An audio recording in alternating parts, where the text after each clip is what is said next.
In 1986, after Masters, I was offered a job in the Treasury, but I did not take it. So I never wanted public sector jobs. And I remember Honorable Kimunya, who was the Minister of Finance, calling me, and then he told me, look, the president has decided to appoint you as the governor of the central bank. And my next question, I asked him, why me? He said, you can only ask the president. When I came, the feeling was that Professor is a theoretical person. It was like, we don't do theory here. We fight inflation. So I decided to be a student. Then I asked, tell me, how do you fight inflation? How do you ignite financial inclusion? We are getting there, but we were not still there. Until all of a sudden, M-Pesa came along the way. The statement I made is that I think we have discovered one of the easiest routes for financial inclusion.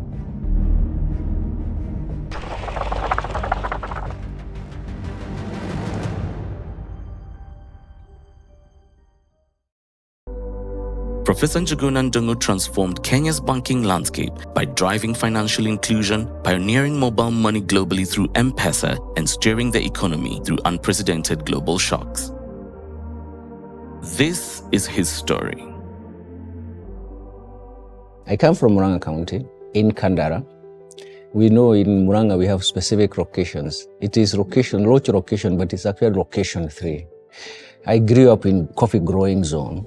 And because of the coffee collapse, I hated coffee. And as I continued raising my income levels, I bought a piece of land in the tea growing zones because I wanted to move away from coffee growing zone, because when coffee collapsed, the poverty there has been biting. But I went to school in Murang'a. And one of the things I like is that I went to a very poor school.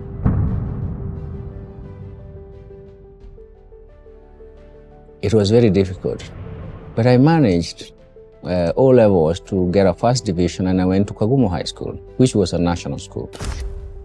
I think I had some few friends of mine who were in the Faculty of Medicine, students, and in the village where I was, and they would advise that maybe when you go to the university, you can take a 311 course in mathematics. Then I asked, what do I become if I study mathematics? And then they said, by the way, even in university, you can study economics. That time, our hero in economics was Mwai Kibaki, the finance minister. So we started saying, maybe that could be an idea. So I joined the university in 1980, and we are those people who are affected by the coup 1982, so we lost like 2 years. Everybody is requested to stay at home.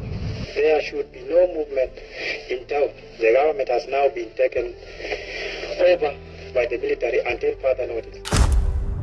But I graduated in 1984 and went straight for masters and graduated in 1986. Then I started teaching in 1987 in the university. And I went for PhD in 1989, finished in 1994. I started publishing heavy. And that is why one of the attributes is that I became one of the youngest associate professors at the age of 41. I actually was pushed by my vice chancellor in 1999 to Kipra, to start Kipra, government think tank.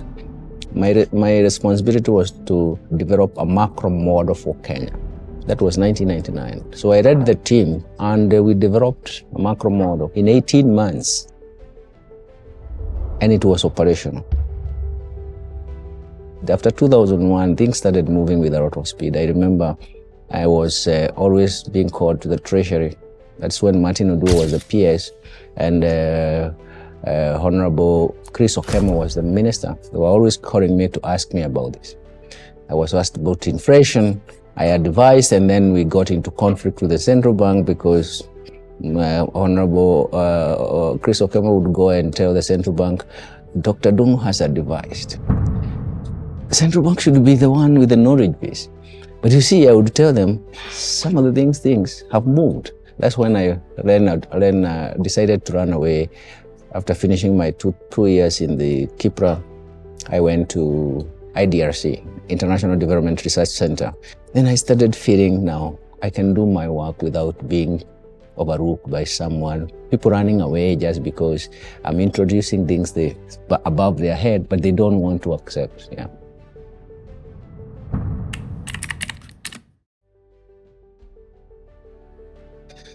In 1986, after Masters, I was offered a job in the Treasury.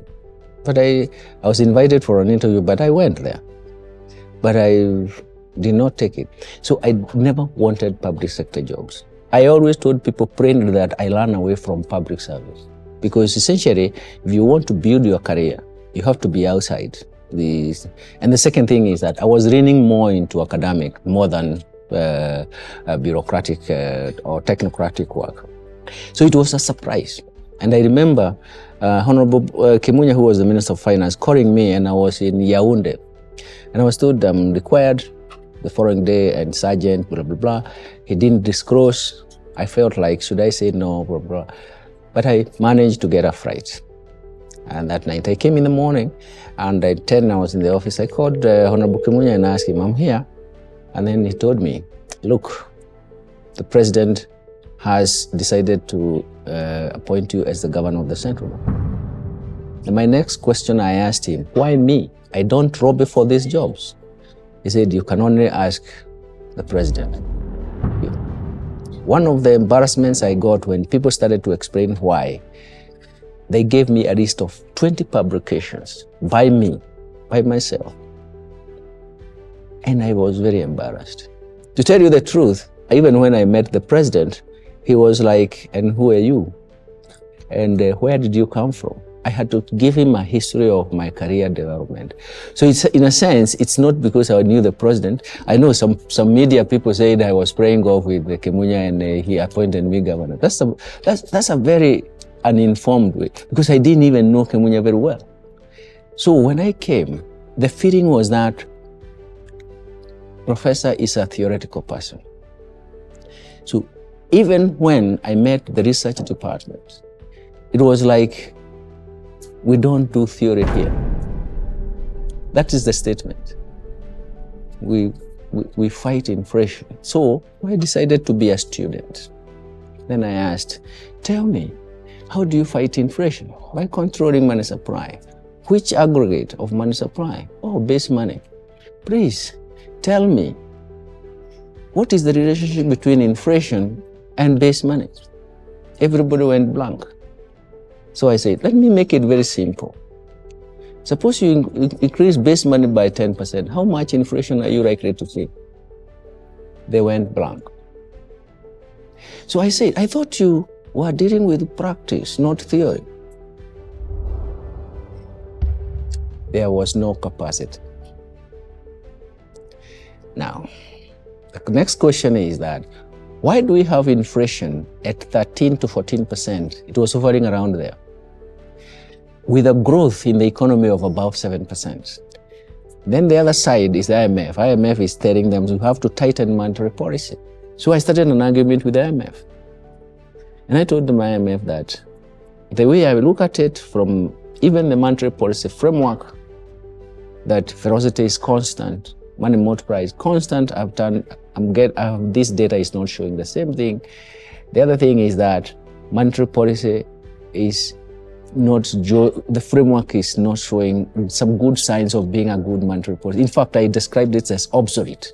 And they were very upset. And for me, I have no problem when people get upset. I tell them, if you're upset, then I'll give you the logic and you can think further. In fact, I told them I'm not a spannable.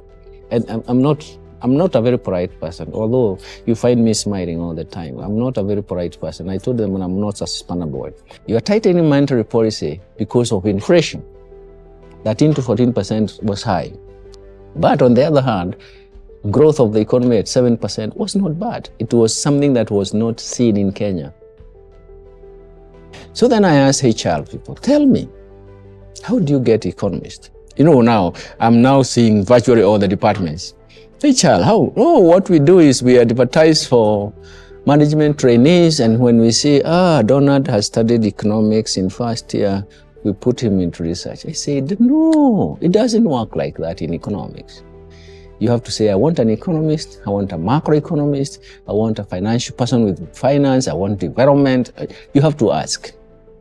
So they advertised. We got 7 PhDs. Unfortunately, having been a teacher in these, they were all my students. Some of them were my research assistants. But you see, I didn't interview them. That's the time we now started doing the real things. So you can imagine it was a war. But you see, how long had the central bank gone that route without knowing that the inflation numbers were wrong, growth numbers were correct, the economy was asking for more liquidity, but you are trying to starve it from the liquidity. So from then on, that's how we moved even to inflation targeting. In the new constitution, we even inserted saying there will be at the central bank, it will deal with monetary policy. No other person or institution can do it. So that was very critical. What I did was, let's move away from advisory, because advice you can advise, but nobody will take it. Don't forget, that time, I used to, I also studied, literature myself, and I like Shakespeare. There's a book, there's a Hamlet. Hamlet is a very interesting book, but there's one place where they say that you can be locked up in a nutshell, nut, like an macadamia nut, small thing, but you still count yourself as king of infinite space. You think you know everything. That was the kind of thing that was there. So I argued that we need to change Monetary Policy Advisory Committee to Monetary Policy Committee. It has executive powers. It is independent. The chair is the governor. The vice chair is the deputy governor. And after that, we have the treasurer there. And we have now other members chosen on their competence, external members chosen on their competence. So that's how we came in now. We could do survey in the market. And the survey was two types of survey, one to the financial market and the other one to the real sector of the economy. So the information the MPC was getting was consistent with what the economy would like to be or where it would like to be. We are coming from, I started raising the capacity. I started raising the framework. I showed how long things were. Inflation numbers were not correct. We needed dashboard. How do I sit with the president, and the President Kibaki decided that we have to have structural meetings. How can I talk about monetary? Because I was making monetary policy to influence the economic activity. How do I know what the economic activity was? The team in research, we had to devise what we call a dashboard of indicators to tell you how economic activity or economic growth, or should I say vibrancy was. Having come this far, you have now capacity. We understand how you can actually structure equations for forecasting inflation. You have created a monetary policy committee. Then you needed an indicator that ties inflation expectations down. We argued, most of the time people are looking at the 91 days treasury bills. In my works in 2002 showed that actually that was a fiscal side, and it was actually leading to a recession, because essentially when you use that and the government is using it, then it cannot be an instrument for monetary policy. We had to come up with a central bank rate, which is an indicative rate of where the economy is. Having come all this way, capacity, we started with capacity, fixed the inflation data, fixed the capacity in terms of monetary policy analysis, and then what about the market? What do you observe? You cannot be observing Njuguna Ndung'u walking in the streets. You observe some indicator which is related to the economy and is also related to what you're doing. That's how the CBR came in. Professor Njuguna Ndung'u completely transformed Kenya's financial landscape by pioneering an era of unmatched regulatory flexibility and digital innovation. He is globally recognized as the leader who gave a digital identity to Kenya's economy, driving formal financial inclusion from a mere 26.7% in 2006 to over 75% by the end of his tenure. When I came into the central bank, the first thing was to ask how many accounts, because we believed that financial inclusion was consistent with how many accounts are in the banking sector. But I went further than that because I'm more micro-based. I needed to see, let's see the total currency in circulation. How much is it in the banking sector and how much is outside the banking sector? The figure I got was about 37%. Now tell me, If 37% of the total currency in circulation is outside the banking sector, you cannot formulate monetary policy. How do you attract that? I asked one person who was the director of research then, can you tell me how you can attract that currency outside the banking sector? Those are the currency in your money in your house, mattresses, or whatever you keep it, wallet. How do you attract that money? Because you say you are tightening monetary policy, it means you're buying liquidity. Are you going to buy that liquidity which is under the mattress? The answer is no. So essentially, what is really happening? Why are people not opening accounts in the banks? So the first thing I went to commercial banks. I remember the first thing was Barclays was actually planning to have not branches, but sales offices. But according to the law then, central bank was saying, no, these are offices and they have to be licensed. You see, the capital infusion for that was very, very expensive. The second thing is that CEOs came and told me that for the last 8 months, we have been waiting. Our branches are ready for inspection, but nobody has come to inspect. I had to tell my people, these are investments. Why aren't we doing that? The third thing is, come to the real story. How do you ignite financial inclusion? The first thing we thought about was more branches, but that was capital. As long as banks had a minimum balance requirement, we will know that money will still be in the mattress, isn't it? You are not going to get your money because there is minimum balance requirement, which is earning no interest. It's a cost. Then we started talking about microfinance. I remember a friend of mine who was in Nigeria working with the UNDP told me that we have just finished regulations completed the draft for regulations for microfinance in Nigeria. I will send you a copy. He sent a copy. We modified it and we adopted it. Microfinance.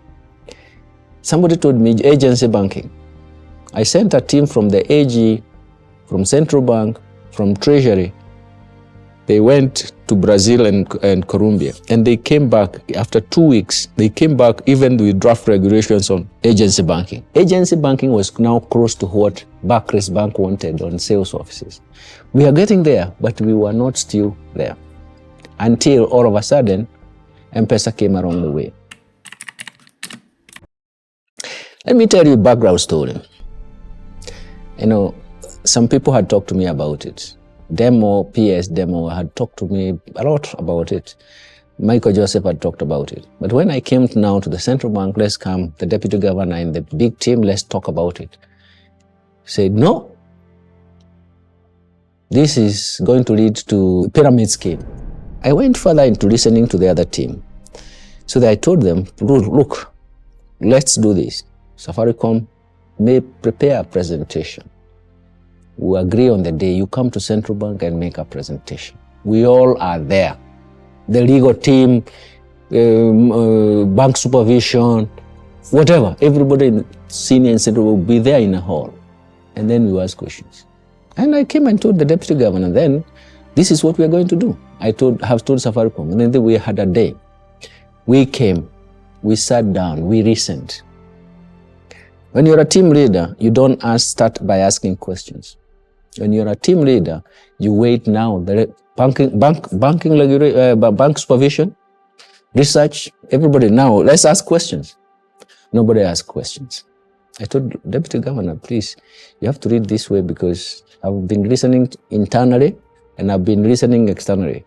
So that's why I asked for this to be made to have a presentation.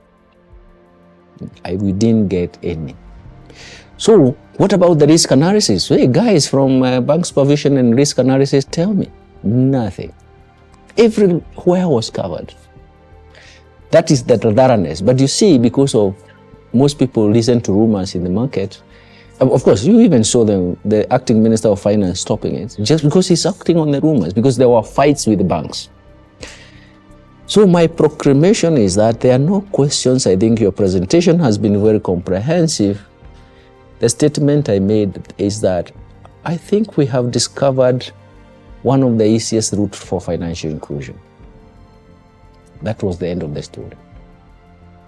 And that's how M-Pesa came in. That is what a modern central bank is all about. Capacity, predictiveness, certainty in the market, and confidence from the market. The central bank stands there. The government is watching you. Treasury is watching you. The central bank is like a referee. You have watched football. They are called soccer. I was a soccer player myself. The referee can make it boring or very entertaining, isn't it? So the central bank chose, and I always reminded my team that our work is to make the game interesting and exciting. Those people in the market, the banks themselves, they have invested. Don't go waving an axe to them. They have invested. They have. Why are you punishing them when they've done? That is a modern central bank. The final thing is that I had structural meetings with the president every month.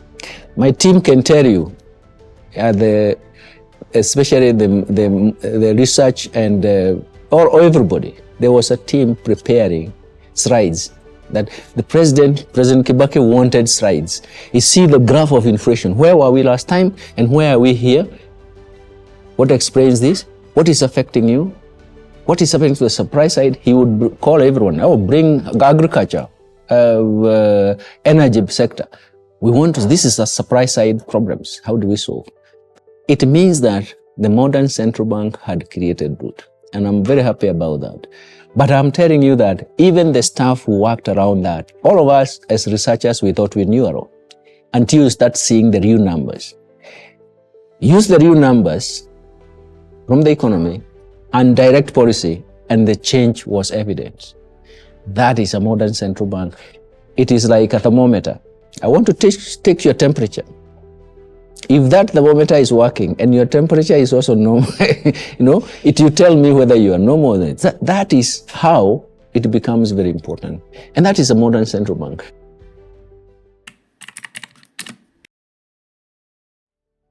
When government wanted us to create a bond that can support development, we created the infrastructure board. What was the infrastructure board? The infrastructure board, when we created in 2009, when there was a global financial crisis, is like a helicopter that comes in and scoops on the development budget of the treasury, the whole development budget. We pick it up, and inside there, we construct. There is bridge, there is sukuk. That was the infrastructure board. So we helped the treasury. You don't mind about development spending, development budget, mind about the recurrent budget, because the whole thing we have constructed an infrastructure board. That was the infrastructure board. That is why I got the first class CBS from honor from President Kibaki because of that. And we developed it together with the market. Governors were feared. Walking in the corridors was creating a lot of fear. I'm not used to that, I was a professor and I would walk in the corridors of the university. But I remember one time that they said, everybody here has Njuguna Ndung'u, but you have never gone to teach undergraduate students. Because from 1989, I only taught graduate school. So in 2003, I went to teach econometrics to fourth-year students. And they have never seen a young person who doesn't even use textbooks. I just come in and we started having a rapport. In central bank, I thought I would have the same. No. First, there was a lot of fear. And then secondly, there was a bad culture. Let me put it this way, that if you know the governor, you can be promoted. That was a culture. And there are so many people who came, until I would tell someone, okay, if you want to see me, as long as it's not about promotion, you can come. But they still come, and they'll still talk about promotion, even at the tail end. So what did I say? I told everyone that I cannot promote you, Donald, because I'm not your direct supervisor.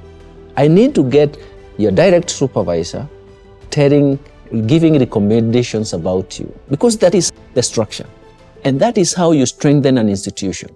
And most people understood. But if you're going to promote it because you know the governor, that is going to kill the institution.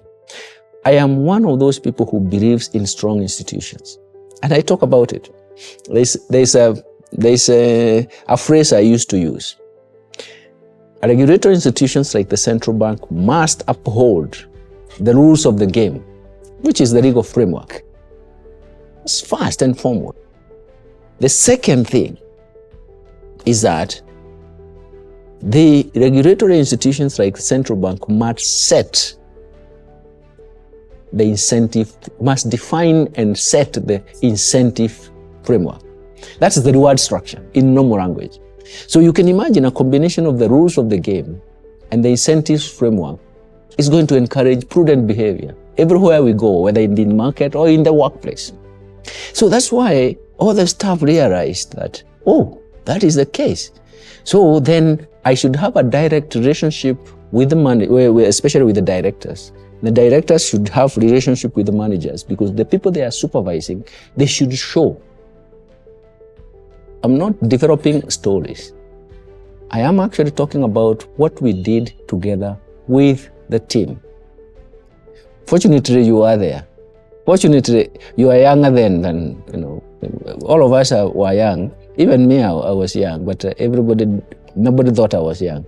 Anyway, some people thought I was too young, which was a good credit. But we were there, and the first thing, because of being young, we all learned, we all were running. The running behavior, you see, the biggest problem of bringing an old person is that that person is already stuck with, he's stuck. There are people from the institutions they come from, they are stuck, they cannot change. But when you are young, you're flexible. But the other thing is that you have to understand the space. If you don't understand the space you are in, then you cannot interpret how you want to shape the place. What does the central bank do? The central bank does A, B, C, D, but what is it doing it for? It is regulating the markets, it's helping the economy, it's an important policy space, it is doing several strands that affect the whole vibrance of the whole strands of economic management. Then it means that you have to be at your best. Don't kill the goose that laid the golden egg. Because if you kill the goose that laid the golden egg, it means you don't need the golden egg. That's the end of the game.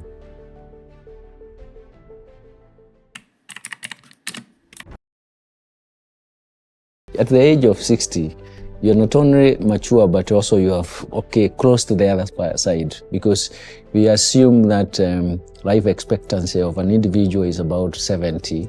Then it means 60 means you have, of course, seen a lot. Central bank has accumulated a lot of experience. Now, the world also has changed from when the central bank was created in 1966 to now.